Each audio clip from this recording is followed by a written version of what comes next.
What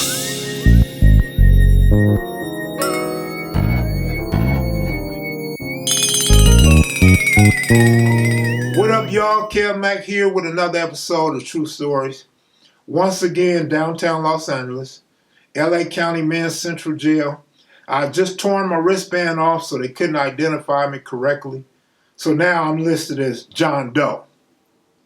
But I tell the officers, I'm John trying to get some dough. They didn't think that was too funny. They cuffed me up. So now they got me shackled. They got me double wrapped with my hands around my waist like I'm a threat. They handcuffed me and purposely put them on real tight so it felt like the stainless steel was up against my bones. And it cut off the circulation in my wrists till I had no feeling in my fingers. My hands were numb. So they taking me back to the gang marshal. They escort me down the 3,000 floor, and I see this guy, and I see a bunch of deputies. It's like 5 deputies escorting this one guy. And he's moving real slow, like he has a medical condition or just an old guy or something, right? He's moving real slow. Then I notice they have his feet shackled, and they have his arms shackled like they got mine to the side. So we get closer and we get closer. But I had never seen 5 deputies escorting one guy. So I knew this guy was somebody. But the closer we get, I notice he got a red wristband on his wrist. The red wristband represents an inmate who is confirmed to be violent and very dangerous. Anytime he's around the general public, he compromises the safety of the entire county jail. So I say to myself, dude must have killed about 7 people. He got to have about 7 bodies under him, no less than 3 bodies under him. And I say he must be a BGF, but it's not normal that we identify inmates in the county jail as BGF. Usually because they hide their affiliation, or usually because we just don't run across them. They may be housed in high power or what have you, right? But in my mind, this old dude got to be a BGF. Gotta have about 7 bodies on him.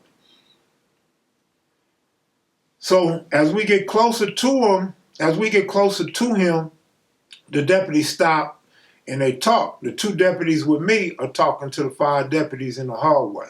Look like some high power ass shit going on right here. This ain't no normal shit in the county jail. Mind you, we on a high level floor at the time. So we stop. And we're going to go up on the roof. They're taking this dude up on the roof. But dude looks so solid. He looks so hard and so determined in his skin that, to me, you don't ask this dude where he's from, right? He way older than me, right? And high-powered. And so I get it, dude, and I say, "What's up?" And he says, "What's up, youngster?" Cool little response, right? No animosity, no offensive gestures or nothing like that. So I say, "What they call you?" You know, I got to hit him with the what they call you because I just can't see myself saying, "Where you from?" I definitely ain't sure that he's a Crip or a Blood. I figure he's locked in with some prison organization or committed mass murder, right? Which a lot of black people don't do. But under this circumstance, that's what I'm thinking. So dude says, they call me Honey Bear from Venice Shoreline. I'm like, whoa, this nigga's a Crip. I said to myself, he a Crip?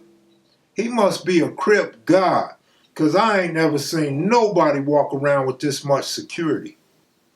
So on we go to upstairs. We're going upstairs to the roof. They're giving Honey Bear some roof time. And they're going to give me a little bit of fresh air as they continue to take me to the gang marshal. So they escort us to the roof, give Honey Bear some roof time, let me get some fresh air. Honey Bear looks at my wrist. He could tell they got the cuffs on too tight. So he tells the police, "Man, loosen up his cuffs." They talk a little shit. Talk a little nice shit, loosen my cuffs. took me up to the roof to get a little bit of air. And when we get to the roof, you know, they make sure they separate me and Honey Bear, and Honey Bear says, you know, stay up, youngster. I'm like, right. He said, don't let them break you. I'm like, oh, I'm good, homie, I'm good. So he said, where you from? I said, I'm Kev from Roller 60. She said, all right. Stay up, homeboy. So they take me back to the module, right? I don't know who the hell Honey Bear is, never heard of him.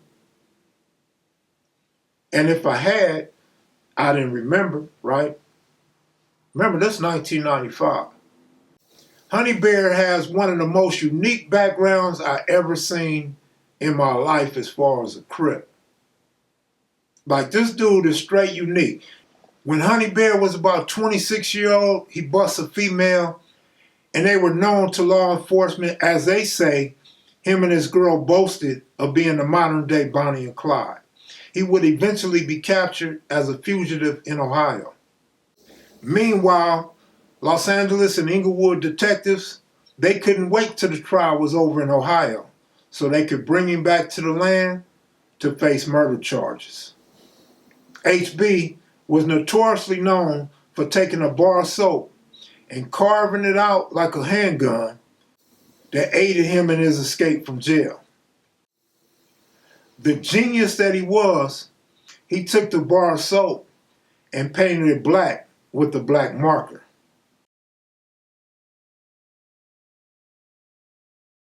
He was accused of pulling a fake gun out on an unarmed guard. He bound and gagged the guard, according to local authorities. Dude done participated, or should I say, led Operation Pelican drop. So Honey Bear was the main character behind Operation Pelican Bay drop at LA County Jail. All these high-powered inmates from the Mexican Mafia, the BGF, and other high-powered dudes, high-security type dudes, had got flown in on helicopters to the LA County Jail. 9 of the names on this list had been accused of attacking guards while in prison. I was going to court at the time at CCB. I was going to CCB at the time, Criminal Court Building on Temple Street. And that's where Honey Bear's trial was at. So we show up, man, there's all kind of horses, all kind of police with shotguns, special police units hiding in bushes. I ain't never seen nothing like that in LA except for the 1992 riots. And all these cops is on horses, man, and the buses, it's only a few people on each bus. And they coming off the buses all shackled up. These are the dudes that's running the prisons. So I asked around like, man, what's going on? Nobody knew what was going on, but eventually it was in the newspaper and the talk began to really make everything make sense. And I'm like, damn, that's Honey Bear? Yeah, Honey Bear got power like a motherfucker. So now Honey Bear's in court representing himself. He's pro per. He's his own lawyer. Most people don't do that. You got this conviction of a triple murderer representing himself. Honey Bear's gone pro per. Most of us know not to do that. You're not going pro per because we don't know the laws like they do. But apparently, Honey Bear knew what he was doing, and they accused him of abusing the court system because he got all these high-powered dudes coming down to the county jail, and now they're able to get local visits. They're able to talk amongst each other and straighten out whatever business they may have. And they didn't like that. But Honey Bear had the keys. He had the power to do that. Honey Bear was this light-skinned dude, probably a little bit shorter than me, had a little bit of size on him, you know, good posture.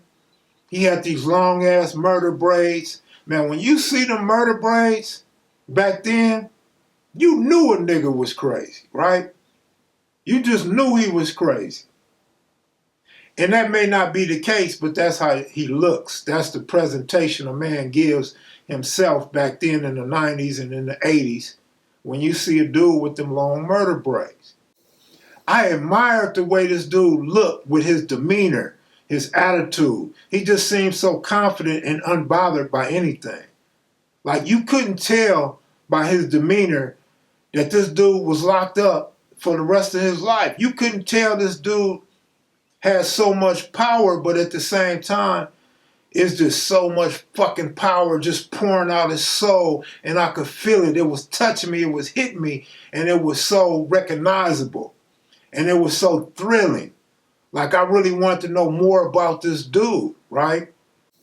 So the district attorneys actually blamed Honey Bear for facilitating Mexican mafia business by having all these inmates come down to court for him. Now, he got all these murders, double murders, dudes with multiple murders testifying on his behalf as character witnesses. I mean, that's how much power this dude had, and how much just going over the years of being incarcerated, having connections to other prison organizations. Operation Pelican Drop was a high-level, secretive, dangerous operation by CDC, LA County Jail, and the inmates. It was very expensive, cost a lot of money to have the helicopters fly them in, blindfold them, don't let them know where they at, don't really let them know what's going on. And they had to worry about an attempted escape or a bunch of people trying to come to save these dudes, rescue these dudes so they can get out of prison. Because let's be real, most of these dudes would never come out of prison. And at that time, a guy like Rene Boxer, Enriquez, he was still in good standing with the inmate. He was still a high-ranking Mexican mafia member at the time. So these dudes are coming down to the county jail, man, and the county jail is stirred up. Whenever these dudes moved, the whole entire county jail was on lockdown. When we showed up to court, man, there was so many guns, so many police on horses. The LAPD tactical units and the sheriff were everywhere. The jury was deadlocked in favor of the death penalty 11-1.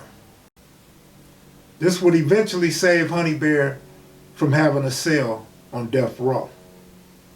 And so that's my story today on meeting Honey Bear, one of the legendary Crips within the Crips.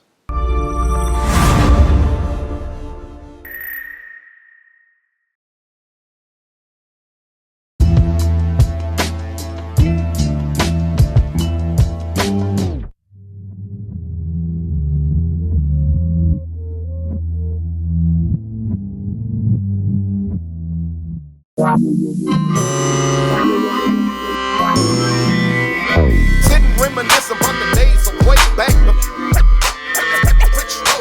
Big kid, dollar folders, gun holders with the gym on the rollers. Keep taking the fire, but the stove shots don't make dollars. It don't make sense.